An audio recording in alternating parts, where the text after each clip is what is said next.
Good morning. Welcome to another edition of Take 5. It is Wednesday, September 7th, 2011. We are in a brand new chapter, Mark chapter 11. Excuse me. I've got to get a new pair of reading glasses. But anyway, Mark chapter 11, verse 1. Now when they drew near to Jerusalem, to Bethphage and Bethany at the Mount of Olives, Jesus sent two of his disciples and said to them, Go into the village in front of you, and immediately as you enter it you will find a colt tied, on which no one has ever sat. Untie it and bring it. If anyone says to you, Why are you doing this? Say, The Lord has need of it, and will send it back here immediately.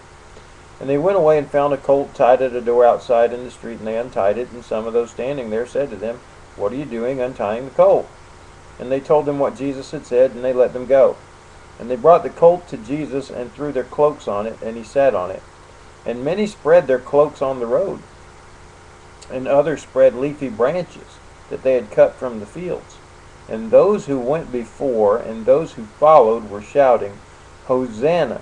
Blessed is he who comes in the name of the Lord.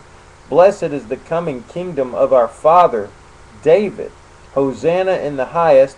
And he entered Jerusalem and went into the temple.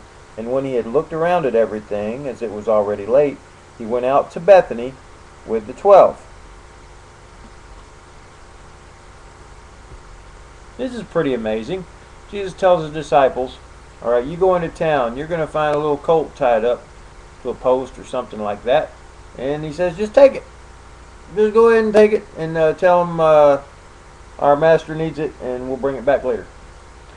Well, they do, and that's what happens. You know, they go there and people say, hey, what you doing? They say, well, our master needs it. They say, okay. So obviously Jesus had arranged this kind of situation with the people that owned that colt, and he knew that would be the one they would find when they went there, something like that. Anyway, I guess. I mean, there's a practical side to him too, probably. But anyway, so he gets on the colt, and an interesting thing happens. There gets to be this procession. And I don't know if you've seen the movie Rocky 2, but in the first Rocky movie, there was a little bit of a crowd that would follow him every now and then. But in Rocky 2, you get this huge crowd of kids following him because now he's a celebrity. Now they've seen him fight. They know he's got a chance to do it again. So he's popular. And what this is here, this is just popularity. All right? And they're shouting, Hosanna, blessed is he who comes in the name of the Lord.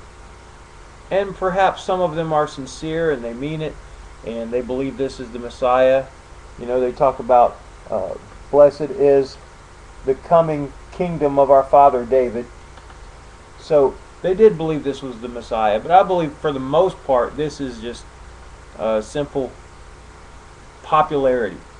And you're going to see this next year in this country as the presidential election nears. You're going to see candidates get big crowds of people. Right now all the candidates are getting little crowds of people because there's nobody really standing out, but once one of them stands out they'll get big crowds. People are interested in that stuff. They want to see who our next president is going to be or possibly could be. I remember when John McCain came to Simpsonville in 2007, there's a little bitty crowd. But when he became the Republican nominee, you could watch on CNN or see he was getting big crowds. Not nearly as big as Barack Obama, but he was getting big crowds because he was the guy at that point. Well, right now, Jesus is the guy. All right, and maybe for you, he's the guy. But the more important question is to ask, is he your Lord? Now, for this crowd, and they were laying down their cloaks and their palm branches. This was really a high point in Jesus' life, and I don't want to minimize it. This was big. This was huge. They're saying you're the king, but just a few days later, these guys are going to be saying crucify, crucify. Crowds are so fickle.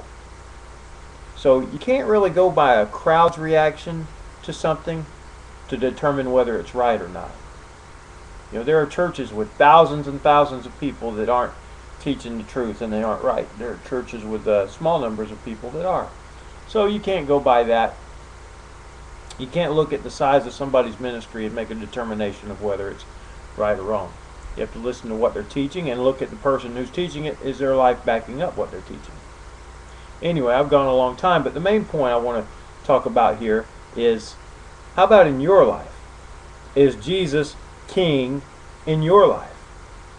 Maybe you're part of a group that says Jesus is King. Maybe you're part of a great church.